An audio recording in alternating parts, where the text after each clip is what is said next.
This week on LTC News, pot sales still elusive in Lowell. As the months have gone on, they keep readjusting their hopes. It's such a beautiful color. Tea anyone? So really, it's a tea farm to table concept. And encouraging civic engagement. លោក Underwood បានឆ្លើយថាលោកបានផ្ញើអ៊ីមែលជាច្រើន Stay with us.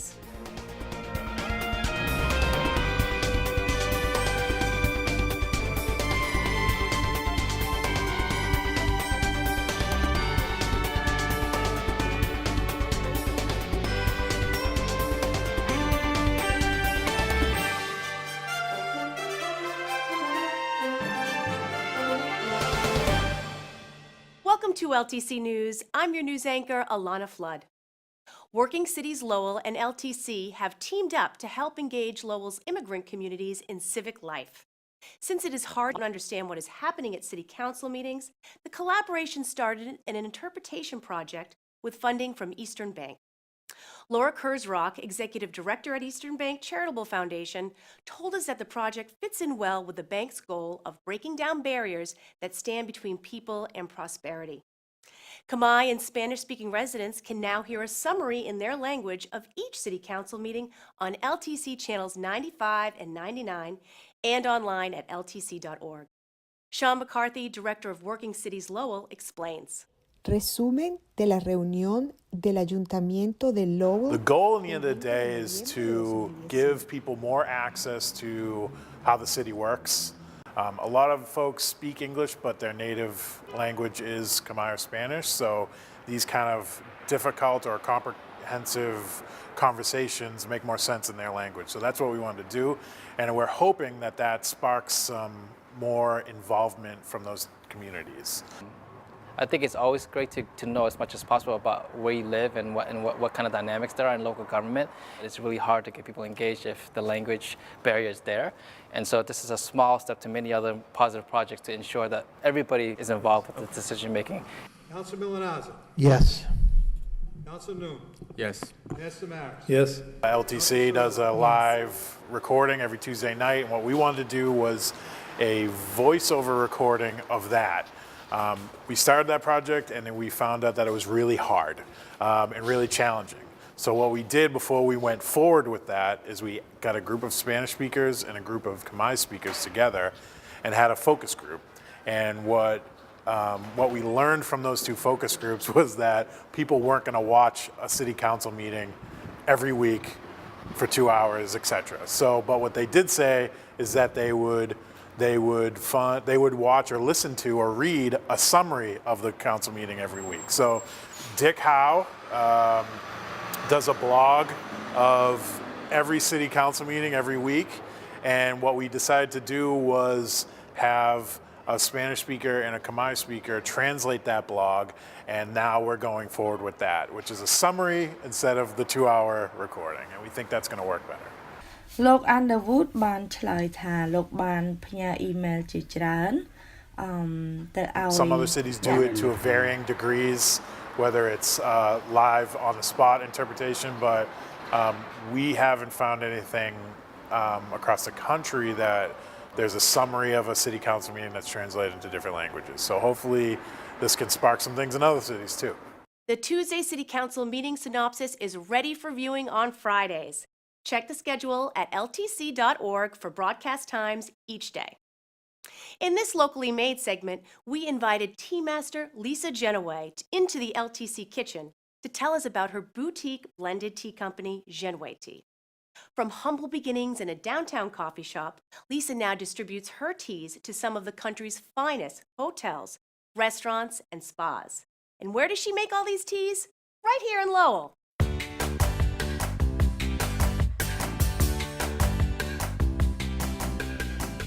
I started about 4.5 years ago, but have been playing around with teas for a little over 10 years. At first I thought I would just do fun flavors and kind of, make a couple $1 million off of the millennials, and we've got healthy teas and detox teas and all of this stuff. And then I met with the chef at the Charles Hotel, Chef Peter Davis, and he taught me how to incorporate ingredients into my blends.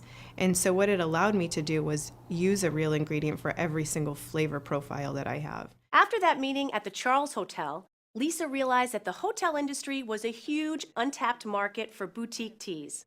She set up meetings with chefs across the country, and soon, Genway Teas was on the menus of a number of prestigious restaurants, hotels, and spas. The Canyon Ranch Spa at the Venetian in Las Vegas, and the Willard Intercontinental in Washington, D.C., just to name a few. Seasonally, we're getting menus from chefs. And on those menus, so coming up would be spring, they would send me their spring menus, and I can identify fruits and vegetables even that we can then use and dehydrate. So we've always got a rotating seasonal blend on the menu. And so it's beautiful to have something that they can even take and pair into a dessert or into a cocktail or onto their brunch menu. Okay, Lisa, we've got some hot water here in a kettle. What are we going to do with some of these beautiful ingredients? So we've created a special blend just for LTC. We're going to do a winter's elix to help maintain healthiness through the cold and often warm days of winter. So what I did is I picked my most medicinal herbs and a tea for the base. I did a bourbon vanilla rooibos. This is known for medicinal properties of lowering cholesterol, heart healthy, anti-anxiety, stomach and digestion, skin and hair. It's one of the healthiest above green, white, and black. And so we're going to use that as our base. We're also going to add some cinnamon that comes from Florida. It's a cinnamon chip. Now, how is a cinnamon chip different than say, a cinnamon stick? Oh, it's the same. Huh. And some candied ginger. The candied ginger is what's also going to help with digestion, but also build your immune system. We source almost all of our ingredients directly from China. It's an organic 4th-generation farming family. We get all of our teas directly from them, and it's literally from their family to our family. So they package it. My brother picks it up from customs, brings it to the production facility. It's not opened until we're ready to blend and make something exciting with it, and then literally packaged and delivered to, say, the Park Plaza the next day. So really, it's a tea farm-to-table concept. But what we're doing is blending in small batches, scientific recipes, so everybody is getting a beautiful blend consistently all the time, and using real ingredients. I have about 150 different blends that I do, and if I can't find a way to actually use a real ingredient, then it's not a blend that I'll create. Now, you also brought this, which you mentioned is a tea press. Yes. And I'm only familiar with a coffee press, so can you explain to me how this works? Of course. So I'm going to let it just sit for about 5 minutes. Okay. And then when we're finished, we'll go ahead and press it and release all of the flavors and oils into the cup. It's been actually pretty amazing running a business in the city of Lowell. We get to work with different organizations, the Boys and Girls Club, the International Student Refugee Association. It's such a beautiful color. So pretty. So we've partnered with UTech to use their commercial kitchen, which is a beautiful synergy of local students and a facility that we needed. It smells amazing. Tea has carried me through being able to travel all over the country and meet with different chefs, but it's that passion that excites me every day. I can't wait to get up and see what we're going to do next. It's delicate and it's complex. Cheers. Cheers. Lisa has created about 150 blends, which incorporate herbs, fruit, even more exotic ingredients like chocolate and her popular champagne and strawberry. You can find Genway Tea locally at the Coffee Mill downtown or by visiting the Genway Tea website. Recreational marijuana sales are coming to Lowell this winter, according to Eric Slagle, Lowell's Director of Development Services. Patriot Care, which is the existing medical marijuana facility in Lowell, had hoped to be rolling out at the end of the summer to open their recreational marijuana dispensary. However, that didn't happen, and as the months have gone on, they keep readjusting their hopes. The latest we've heard from them is hopefully sometime in January. So they will be basically dividing up the patrons as they arrive between those that have a prescription card and will be going to the medical marijuana side, and those that are just coming for their recreational marijuana and will be going to the general recreational marijuana side. That's going to be the only store for a while. We are in the process with the city manager of vetting other recreational marijuana dispensaries to open up, but no other company has a host community agreement with the city yet, and that's the first step before they actually have to go and get their licenses from the state and go and get their special permit from the planning board. Massachusetts does require that all of the marijuana products, both medical and recreational, are grown, manufactured, and processed in Massachusetts. I believe this is probably to avoid the interstate commerce clause of the Constitution, because once you start taking products across state lines, it involves federal jurisdiction, and as folks know, marijuana is still, classified as a illegal substance on the federal level, and so any entity that was involved in taking marijuana across state lines would be violating federal statutes. So in an effort to try to keep that from being a problem, Massachusetts has a requirement that all of the product has to be grown and processed and manufactured within the state. Traffic was a major problem when the first 2 Massachusetts stores opened in Leicester and Northampton in November. And we may see traffic problems in Lowell too. So we do anticipate that traffic will be a real issue for Patriot Care, and it's one that city staff is working and having conversations with Patriot Care about traffic controls at the outset. A recreational dispensary that opened up in Salem, which was the 3rd one to open up in the state, opened up with an appointment-only process. And so that's certainly something that we're going to have a conversation with both Patriot Care and any other entity that comes online. The city could see big revenues from marijuana sales, which could help alleviate recurring budget woes. There will be a 3% city sales tax on top of the state tax and a 3% community impact fee on all recreational sales. In the first 2 weeks, I think, the 2 entities in Leicester and Northampton, they were bringing in something like $90,000 in both tax revenue and community impact fee. You're talking about significant revenue impact on the city's coffers just from the tax. We are also engaging with entities to do cultivation in the city. So we have several entities that want to come in and do cultivation and manufacturing and processing in the city. From our perspective, that makes good sense because those are good paying jobs. It's a manufacturing job. They are rehabbing old buildings or building new construction, putting a lot of money and infrastructure into those buildings. And so we're doing our best to try and be really thoughtful about how we're gonna respond so that it works out to be a net positive for the city. We will definitely follow up on this story when the Patriot Care store does finally open. Since that interview, we learned that February is more likely. The Lowell Red Raiders are having a season to remember. Their win-loss record as of January 10th is a perfect 9-0.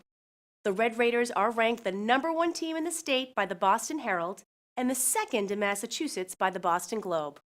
We talked to Coach Bobby Michalczyk on how the team rose to these heights and the strategy going into the second half of the season. Just come off a good win over in the holiday tournament there, and kids just play hard. We got good depth, size, speed, length. We got a good group of kids this year. We go game by game. Most games we go into it more focusing on our own team than we do game planning for the other. We try to focus on the key players for the other teams and what they do, but it's mainly what we do. I'd say it probably started more so in the summertime. Just watching how well they play defense together, and they share the ball really well on offense. We got a lot of very talented guys, so that they have the ability to pass up a good shot for a great shot for somebody else is pretty special. I mean, we're aware, but it's, rankings are overrated. As soon as you lose one game, we drop from 3 to 10, so it doesn't matter that much. I think we got a good group. They come out, they play hard, focus on defense, and then turn that into offense. We pretty much returned to everybody for the most part. I mean, Alex Rivera was obviously an enormous loss, but considering, everyone's really stepped up. We've had a lot of key guys, Rashawn Settles, Nate Seau, Carlos Nunez, Devin Okawuga has really come along well this year. So really, and Justin Villanueva is probably our backbone. He's our sole captain, so he does a really nice job.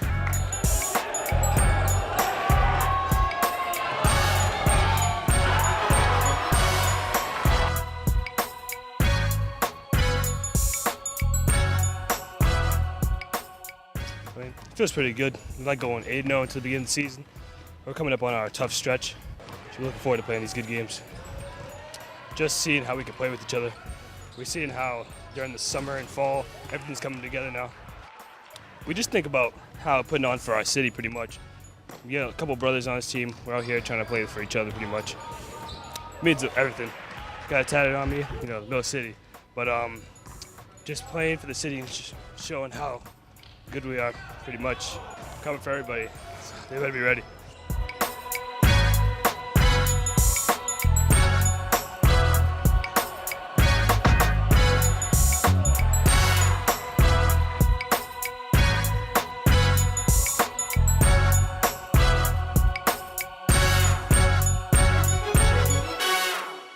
We wish the team lots of luck for their continued success throughout the season. In this week's Sunspot, Lowell Sun Enterprise editor Chris Scott sits down with Lowell City Manager Eileen Donoghue.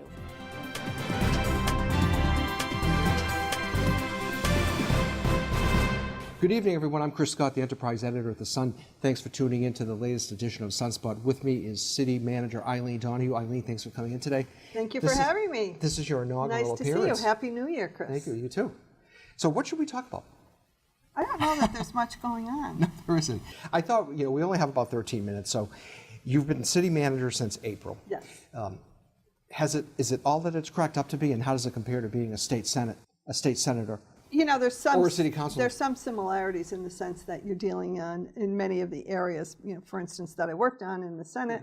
Now it's a question of implementing here, whether it's from marijuana to all kinds of issues. When I was in the Senate, one of my favorite things was to advocate for more money for the city of Lowell, Shannon grants, SSYI, and the like. And now, when the legislature allots money, I get to see the fruits of that money being put to good use right here in the city. So in terms of the subject matter and topic, very similar. In terms of the day-to-day, very different. The city manager is a nonstop. I'm just wondering, have you had any personal tutoring sessions with the man who replaced you, City Councilor Ed Kennedy? No. You mean, I will say that I was just thrilled and honored to be appointed the city manager back in April by the city council. I have found the council to be great to work with. Everybody brings to the job their full commitment and their real desire to do the best for the city. And so it's very dynamic, and there's always a lot happening. But so we were talking, I'm sorry to interrupt, but we were talking off air about, we could hit 7 or 8 issues. Or more. As Chris Cuomo says on CNN, let's get after it. At the city council meeting this week, there was a lot of talk about the Hamilton Canal District and the parking garage being delayed there, and also the opening of the Judicial Center being delayed. Yeah. Which might not be a bad thing considering the parking garage. Could you talk about that just for a few minutes? Sure. The city council had authorized money to build a new parking garage in the Hamilton Canal District, very much needed, not just for the Judicial Center, but for other developments expected to happen there. One of the first things that had to happen was all the infrastructure there, and that has pretty much been completed. Right. And the bridge is in place? The signature bridge is in place, and the roadways are in place together with utilities and so forth. So that was critical to move this project forward, and that's finally been completed just very recently.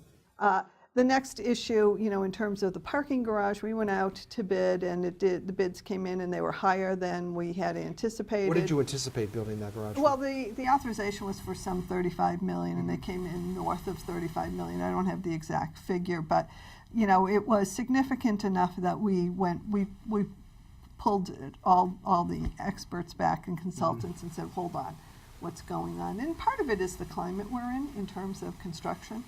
Without getting too far in the weeds, I know we don't have a lot of time, but so we're back at the drawing board. We're changing the methodology of building it. We're using a city manager at risk form, and we're in the process of getting that started. A smaller blueprint? We don't know that yet. There may be some changes in things like slurry walls that were expensive and things that need to be... Talk about getting into the weeds. We talk about the weeds, but so the point is we're going to build in the confines of the authorization. Okay. And so we need to do some more tweaking on that, and that's what we're doing. So at the same time, the Judicial Center, once upon a time thought it would open sometime in the beginning of 20, then that date was moved back to September of 19. Now it's back into the spring, if not later, of 20. because of some things that have happened on that construction schedule. So, you know, I think at the earliest we're looking at summer of 20, maybe fall of 2020. So we should be okay. And but the parking garage is just one of many pieces that are critical for the Hamilton. So Canal. one delay may complement the other. Yes, in a I matter think of- you know, knock on wood, I think Yeah. things may work out just fine. You know, we were talking off air about the reasons for the delay at the Judicial Center, and you don't need to get into them, but I think it would be enlightening for our viewers just to, I mean, it's not like there's some catastrophe over there. I mean, no, it has something to do with no. the supply Just of construction, HVAC supplier of units and certain materials. And this is a huge project, Right. right? Well, So it's one of the biggest Yeah. judicial centers in the state. It's going to take courthouses, courtrooms, not just from Lowell, but from beyond, some from Woburn, some from Cambridge. So there's a lot of moving parts to this process. talking about moving parts in that neck of the city. What about Lord Overpass? Yes. And what's the timetable on that? Because that's supposed to get going Lord this year Overpass too, is right? expected to begin in the spring of 2019. That's a few months down the road, and will be completed in approximately 24 months. And we're looking at a complete revamping of that intersection. Complete revamp of the access from the connector, from the intermodal Gallagher terminal. It will be much more walkable, accessible, especially for the Hamilton Canal District. You can really, you know, you can see how it's so close, but not so close if you're on foot. It's a pretty dangerous road to travel on foot right now. So that will change. There'll be a lot of disruption in the short term, but the long term will be well worth it. And, When we at the Sun post a story concerning, excuse me, transportation and bridges and infrastructure, those stories get lots of clicks. People are interested in that. very interested, and we're doing some real-time updates. You know, Yeah, what people is can the go city to going the to do to website. mitigate? Yeah, we're doing that right now. Our traffic engineer and traffic department are posting some real-time postings for people when it comes to the bridges. You can go to lowellbridges.com if you want to get a greater overview, but you can go to our website and get information. You can even ask for updates, like an app on your phone type of thing. And that's available now if you go through our website and civics, and then I think you go to transportation.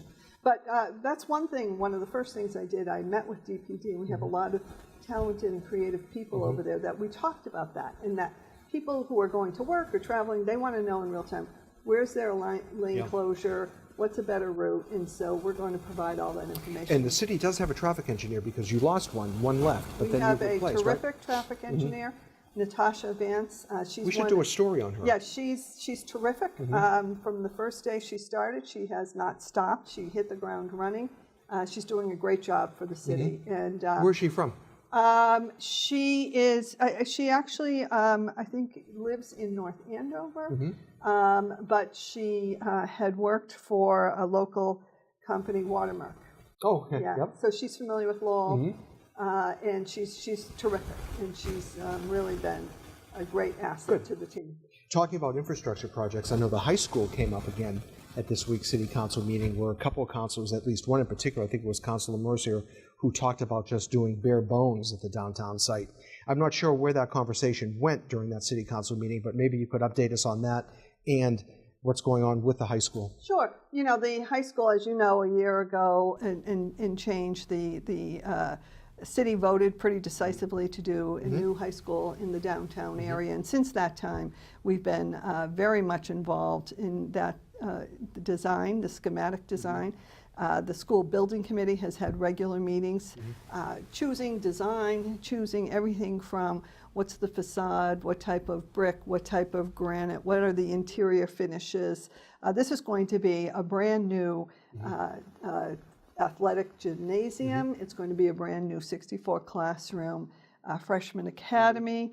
And then the other two remaining buildings, the 1980 building and the 1922 building, will be totally gutted and everything brand new. From we spent a great deal of time learning about HVAC, mechanicals, and all the different choices that will be. This is going to be state of the art, and so we're going to be bringing in a presentation to the council on the 22nd of January to show them all the work that the school building committee has done and to give them a real bird's eye view of what this new campus is going to look What's like. the next watershed date in the development of a new downtown campus, a new downtown high school campus? In April, we will be before the Mass School Building Authority, who will then vote the funding for this project. So all things from schematic design and numbers crunching and so forth are heading to the April date. And that's a huge, important date for the city. I know that when you were state senator, we talked about funding for the high school and what that final price tag will be. You'll know in April. We will know in April, yeah, we will know in April, if not before. And that's why it's so important that we go through every single aspect of crunching these numbers, getting the numbers, picking the systems. It's a very time-consuming and very important aspect to this. Your reaction to some sentiment on the city council that perhaps it ought to just be bare bones to save money? Well, look, I mean, I was tasked with moving this project forward. That's what I am doing, which is what the council had voted. After I was hired, after the vote that took place, the council voted. The vast majority of the council voted to move this project forward with the new downtown, and that's what I will do. I think it seems like a little late for that, in all due respect to councilors who might be I thinking think people have concerns about money, so do I. We spent a good part of one evening talking about, the bridges that go over the canal, and there was an idea and a design to have double-decker, so you could come from two different floors, and it was lovely, except we looked at the price tag, and then we said, we needed to save that $3 million or A producer, so forth. unfortunately, just told me we have 2 minutes, so sticking with Department of Public Works type issues, Yes. there's been a fair amount of musical chairs in the City Department of Public Works. You now have an interim commissioner, I believe. Yes. And the application period just ended. Just ended. So can you We're in bring the our viewers up to process speed on that? Of examining the applicants, and we'll, and we're in the interviewing process. So And you have not. there were 9 applicants. 9 applicants? Yeah. And when do you hope to have someone selected? Very soon, very soon. I will say that This month? I'm very lucky that Christine Clancy, who is our city engineer, has been taking the helm of not just the engineer's office, but lands and buildings and all of the heating issues in all of our schools. She's doing an outstanding job of calling in our contractors, consultants, and trying to get a handle once and for all on all those systems. And Steve Benoit on the other side, who you heads up appointed, streets. right. He's also overseeing the Parks Department now. So those 2 individuals have stepped up and have been doing an outstanding job. So we have about 50 seconds. I'll just throw it over to you. Can the public look for any initiatives from your office over the course of the next couple of weeks? Or you certainly have your hands full with all these projects? Well, we have our hands full, and we're going to be bringing in a pretty significant vote on Tuesday, and that is to advance projects with the Mass School Building Authority. We're going to be recommending 9 separate projects for roofs and boilers and the like for our schools. Including at the high school? Well, the high school's already part Okay. of a new project. But, one of the things that I have found, and it's not any surprise, our old infrastructure is struggling. We have many schools that have struggled with heat, with a number of issues. So for the first time in many years, we're putting together a really aggressive campaign asking for 80% reimbursement for these. And this has been maintenance that's been deferred. Well, yeah, I mean, that's what's happened over the years. So, so we're going to be asking the council and the school committee to support a pretty aggressive vote on Tuesday of next week, and the school committee following the next night. I'll have the City Hall reporter do a story on that. We'll keep you up to speed. Thank you, ma'am. That's it for this edition of LTC News. You can find us on LTC channels 8 and 99, online at ltc.org, on Roku in the LTC News playlist, or on Facebook at LTC Lowell. I'm Alanna Flood. Thanks for joining us.